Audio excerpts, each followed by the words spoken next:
দাঁড়াও দাঁড়াও, যাচ্ছ কোথায়? যদি তোমাদের এমন একটা ব্যাটারি সম্পর্কে বলি যে ব্যাটারিটা তোমাদেরকে জীবনও চার্জ দিতে হবে না, তো তোমাদের কেমন লাগবে? হ্যাঁ বন্ধুরা, চীনারা লঞ্চ করে ফেলেছে তাদের প্রথম নিউক্লিয়ার ব্যাটারি, অর্থাৎ পারমাণবিক ব্যাটারি। এটি একটি কয়েনের আকারের সমান।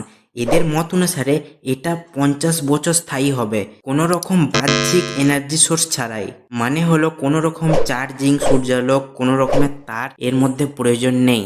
এটি বিটা ভোল্ট দ্বারা নির্মিত, আর এটা উৎপন্ন করতে পারমাণবিক ক্ষয় ব্যবহার করা হয়। সোজা কথায় বলতে গেলে এটা বলা যায় যে সূর্য যেমন নিজের এনার্জি নিজেই প্রডিউস করে, তেমনি এই ব্যাটারিটি নিজের এনার্জি নিজেই তৈরি করতে পারে। বর্তমানে এটি 100 মাইক্রোওয়াটের আউটপুট দেয়, আর টোটাল 1 ওয়াট সংরক্ষণ করা হয়েছে, যা একটা স্মার্ট ওয়াচ, একটা ড্রোন ইত্যাদিকে চালাতে সক্ষম। একবার শুধু ভেবে দেখো, এমন একটা স্মার্ট ওয়াচ, যে স্মার্ট ওয়াচটাকে জীবনেও চার্জ দিতে হচ্ছে না, তো কেমন লাগবে? দারুণ মজা হবে না? আর এইরকমই আরও মজাদার জিনিস জানতে আমাদের চ্যানেলটাকে ফলো করুন।